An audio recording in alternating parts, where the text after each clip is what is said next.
Cleveland fans thought they understood the quarterback situation. They thought Kevin Stefanski was the man in control, the one shaping the offense, the one deciding who steps onto the field. But the truth unfolding inside the Browns organization is far stranger, far messier, and far more revealing than anyone expected. Because the decision to start Shedeur Sanders didn't come from the head coach at all. It came from the one person most fans never suspected, General Manager Andrew Berry. What looked like a routine depth chart update has exposed a power struggle that's been brewing since draft night.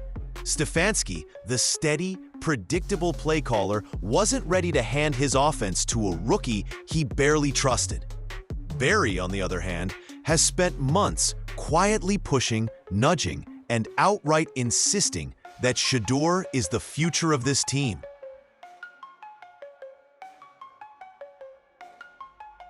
And when the Browns fell flat against the Ravens, Stefanski's hesitation collided with Berry's conviction in a way that completely changed the direction of the franchise. Berry didn't just support Shedeur, he demanded that the game plan be built around him. He overruled the head coach, redirected the season, and made it clear that the young quarterback he fought to draft would finally get his chance. Suddenly, the Browns aren't operating like a team with one unified vision. They're operating like a team being pulled in two different directions, one led by caution, the other driven by belief. And in the middle of that tug-of-war stands Shedeur Sanders, a rookie with rare accuracy, real potential, and the weight of an entire franchise shifting onto his shoulders. From the moment Shedeur Sanders' name entered draft conversations, Andrew Berry wasn't just interested. He was fixated. Long before analysts debated where Shedeur might land, Berry had already circled him as one of the most intriguing quarterback prospects in the entire class. Reports claim Berry began tracking him early, studying his accuracy, his mechanics, and the maturity he carried on and off the field. And while other GMs treated Shedeur like a mid-round developmental pick, Berry saw something else entirely. A player with the poise, command, and precision of a future franchise starter. Initially, Berry wanted him much earlier. Rumors suggest he tried positioning the Browns for a shot in the first or even second round, only to watch other priorities, and perhaps Stefanski's resistance, push that possibility out of reach. When those windows closed, frustration grew inside the building.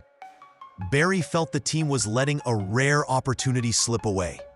But that frustration didn't last, because the moment the fifth round arrived, Berry stopped waiting. He took control of the situation and convinced owner Jimmy Haslam himself to make the call. No hesitation, no second guessing. Shedeur Sanders would be a Cleveland Brown, even if it meant bypassing more traditional needs or going against the conservative instincts of the coaching staff. And once Shedeur arrived, Berry made it clear that this wasn't a gamble, it was an investment. Every practice rep, every preseason snap, every moment of development was watched closely by the GM, who believed in him more than anyone else in the organization. While Stefanski and parts of the coaching staff treated Shedeur like a project, Berry treated him like a priority. That early belief is what set the stage for everything that followed. The internal tension, the conflicting evaluations, and eventually,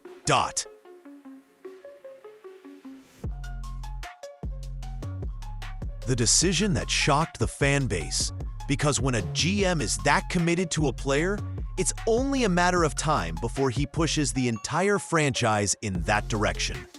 And sure enough, Berry wasn't done. In fact, his influence only grew stronger as Shedeur started showing flashes that couldn't be ignored. Once Shedeur Sanders was officially a Cleveland Brown, Andrew Berry didn't just step back and hope things worked out. Instead, he began shaping the conditions around Shedeur in subtle but deliberate ways. Moves that at the time seemed harmless, but now look like the early stages of a long-term plan. Berry wasn't just drafting a quarterback. He was positioning a future face of the franchise. Inside the building, Barry made sure Shedeur's development wasn't treated like an afterthought. Reports claim he frequently checked in on the quarterback room more than he had in past seasons. Assistant coaches noticed how often Barry asked about Shedeur's progress, his command of the playbook, and even his chemistry with receivers. To an outsider, these questions sound routine. But to people inside the facility, it was clear. Barry wasn't observing, he was overseeing. And then came the part that raised eyebrows. Whenever Shedeur had standout moments in practice, Barry was the first one talking about them. When preseason footage leaked showing Shedeur's accuracy, Barry privately highlighted it to staff. Even journalists like Mary Kay Cabot picked up on Barry's unusually vocal enthusiasm, describing how invested he seemed in Shedeur's growth. GMs rarely attach themselves so firmly to one player, especially a rookie. But Barry wasn't hiding it. He wanted people to know. Meanwhile, Stefanski's approach was the opposite.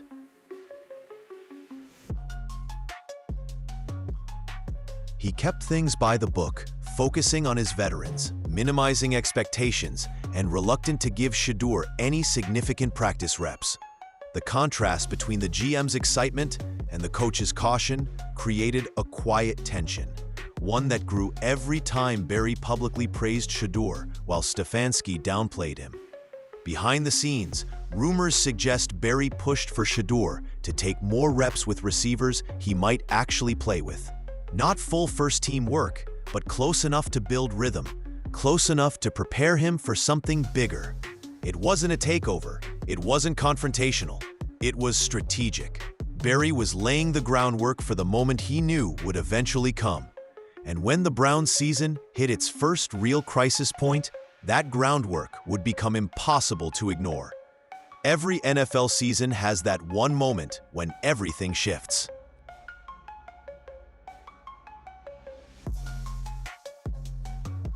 When the tension inside a franchise stops simmering quietly behind closed doors and erupts into something no one can ignore.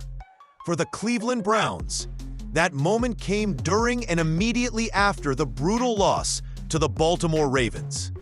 What looked like a simple bad game on the surface became the spark that exposed the growing divide between Kevin Stefanski and Andrew Barry. Stefanski walked into that week still hesitant about Shedeur Sanders. He wasn't ready to hand over the offense. He wasn't convinced the rookie was prepared. His plan was to scale back Shedeur's involvement, tighten the playbook, and lean on what he felt was the safer option. But the Ravens game didn't just shake his confidence. It shook the entire building. The offense sputtered. The quarterback play lacked command. The decision-making under pressure looked unstable. Stefanski's trust in his original plan, but Barry's trust, it didn't budge. In fact, the Ravens' loss only solidified it. Barry saw the same issues fans saw, problems that had nothing to do with Shedeur and everything to do with the direction Stefanski wanted to take the team. And that was the breaking point. Sources around the team later hinted that Stefanski walked into Monday morning meetings preparing to pull back on Shedeur. Maybe fewer reps, maybe a temporary reset, but before he could cement that decision, Barry intervened. He didn't just suggest a different approach, he overruled the head coach hard. Barry pushed Stefanski to start Shedeur.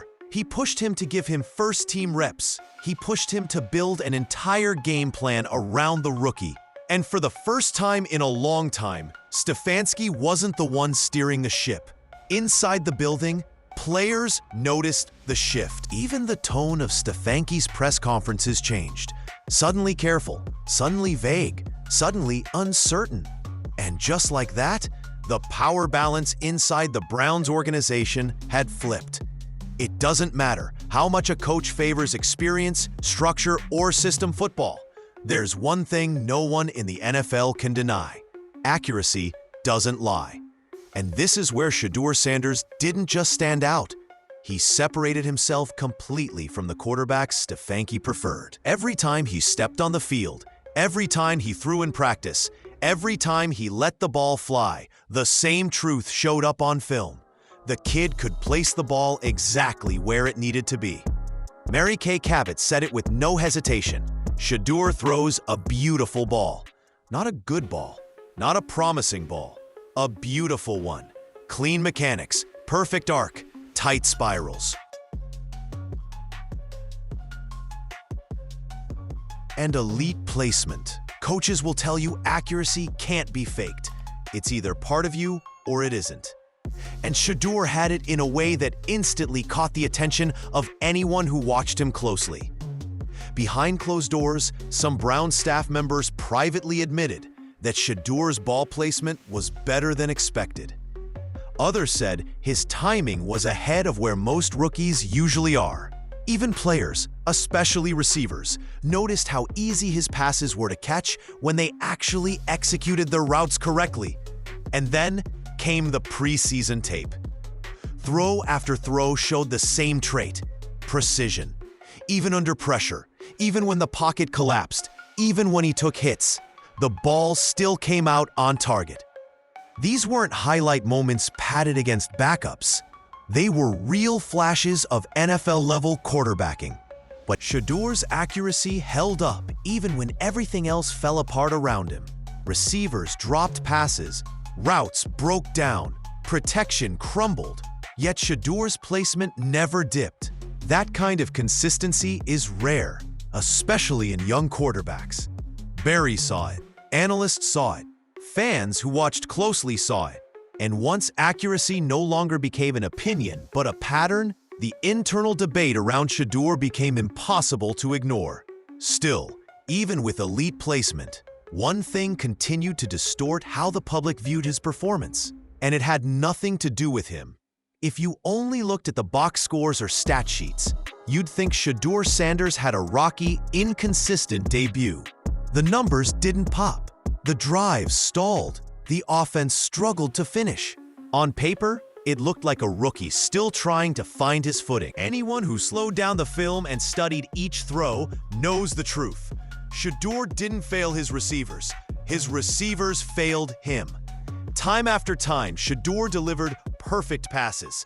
Tight spirals, placed exactly where NFL receivers are expected to secure them.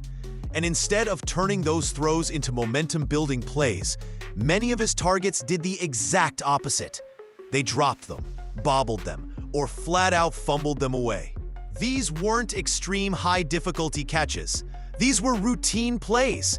Plays designed to help a young quarterback settle in. Plays that should have boosted his confidence and the offense's rhythm. The most glaring moment came on the red zone pass to Lervidane. Shedeur threaded an absolute dime, placing it in stride, hitting the window at the perfect second. It should have been the type of play that becomes part of a quarterback's breakout night. Instead, Lervidane lost control, coughed it up, and turned a flawless throw into a crushing mistake. The highlight that should have announced Shedeur's arrival became the play that stalled Cleveland's momentum. And that wasn't the only one. Multiple times, receivers who weren't starters struggled to hang on to passes that hit them squarely in the hands. Others turned clean completions into needless turnovers. Each mistake chipped away at Shedeur's stat line, making it appear like he was missing reads, missing throws, or failing to move the offense. In reality, he was doing everything right. The players around him weren't holding up their end. Andrew Barry recognized this immediately. He saw the difference between a quarterback making poor decisions and a quarterback being sabotaged by execution around him. The coaching staff noticed too, even if some chose not to acknowledge it publicly.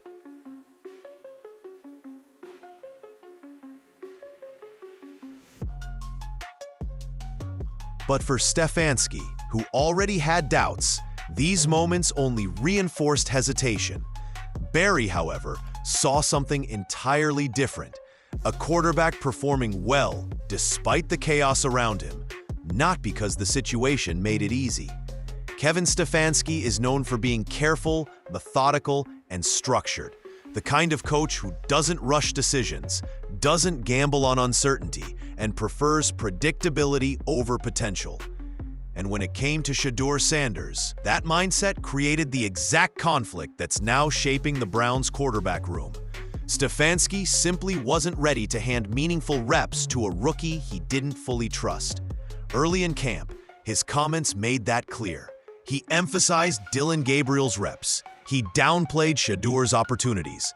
He repeated the same safe line: young quarterbacks need time. It was the classic Stefanski approach: stick with the veteran, control the system. But there was a problem. The more footage that surfaced, the more practices reporters attended, the more the players themselves reacted. The harder it became to justify keeping Shedeur on the sidelines. Accuracy like his doesn't stay hidden for long. And even as the receivers let him down, his ball placement couldn't be ignored. Still, Stefanski hesitated. He stuck with Dillon. He resisted giving Shedeur first-team reps. He kept the rookie boxed into limited opportunities. But that hesitation started to backfire fast. Inside the locker room, some players began to notice the difference between what they saw on the field and what the coaching staff was saying. Media members picked up on the mixed messaging, noting Stefanski's reluctance every time Shedeur's name came up. Even fans could tell the coach's tone didn't match the on-field evidence. And then came the breaking point: the Ravens' loss, a game that exposed every weakness in Stefanski's preferred plan, a game that made it impossible to defend a status quo, a game that forced Stefanski into a corner and gave Andrew Berry the opening he needed to take control. By the time Stefanski publicly admitted Shedeur was learning quickly, the shift was already complete. His sudden praise didn't sound like belief. It sounded like compliance, because the truth was obvious. Stefanski didn't choose Shedeur. He accepted him because he no longer had a choice. And now, with momentum shifting and the GM fully invested, the Browns' future was headed in a direction Stefanski never planned for. Once the Ravens' loss exposed every flaw in the Browns' offense, on one side stood Kevin Stefanski, cautious and methodical, still clinging to the belief that the offense needed stability before it needed upside. On the other side stood Andrew Berry, bold and decisive, convinced that Shedeur Sanders wasn't just an option, he was the future. And in that moment, for the first time in years, the GM's vision overpowered the head coach's authority. Berry didn't tiptoe around the decision. He stepped in directly. He insisted that Shedeur get the first-team reps. He demanded that the offensive game plan be tailored to the rookie's strengths. And he made it clear behind closed doors that this wasn't a suggestion. It was the direction of the franchise moving forward. Stefanski, who had spent weeks avoiding Shedeur's name in press conferences and leaning heavily on Dillon Gabriel, suddenly changed tone.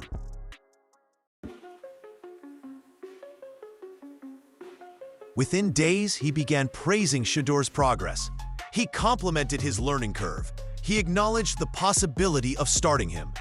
But anyone paying attention could feel it. Stefanski wasn't leading this movement. He was reacting to it. Inside the locker room, the shift was impossible to miss. Players saw Shedeur taking reps with the starters. They saw the offense adjusting route concepts to fit his timing. They saw Berry present at nearly every major QB meeting, something most GMs don't even come close to doing.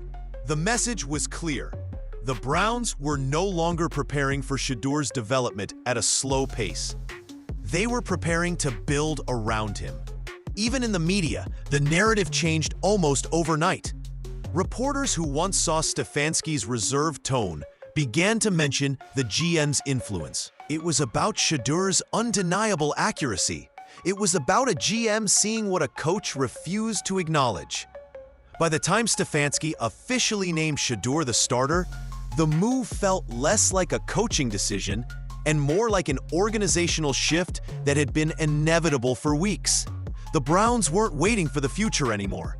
They were stepping into it, pushed forward by Andrew Berry's conviction. And with that shift, only one question remained. Could Shedeur rise to the moment now that the entire franchise had placed its trust? and its future on his shoulders? By the time the dust settled, it became clear that this wasn't just another quarterback change. This was a defining moment, not only for Shedeur Sanders, but for the entire Cleveland Browns organization.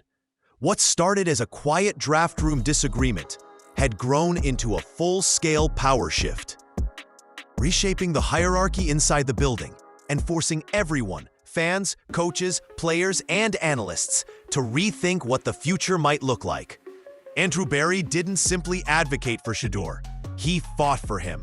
He trusted the film, the accuracy, the flashes of brilliance, and the potential that others overlooked. While Stefanski hesitated, Berry doubled down. While the offense sputtered, Berry remained steady. And when the moment came to make a decision with long-term consequences, Berry didn't blink. He chose the quarterback he believed could elevate the franchise, even if it meant overruling the head coach. Stefanski's sudden shift, from downplaying Shedeur's reps to building a game plan around him, revealed how dramatically the balance of power had moved. He wasn't guiding the decision anymore. He was adjusting to it. And for the first time in a long time, Cleveland fans saw a GM willing to take control rather than leave the franchise trapped in the cycle of hesitation and conservative choices that have haunted the organization for years. Now, everything rests on Shedeur's shoulders. But this isn't pressure born from expectation. It's pressure born from belief, from a GM who sees a franchise quarterback, from receivers who are beginning to trust his placement, from fans who've watched enough of his throws to know the talent is real, from a locker room ready to rally behind someone who has earned every opportunity he's been given.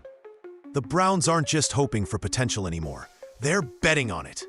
Whether Shedeur becomes the long-term answer or faces the growing pains every young quarterback experiences, one thing is undeniable.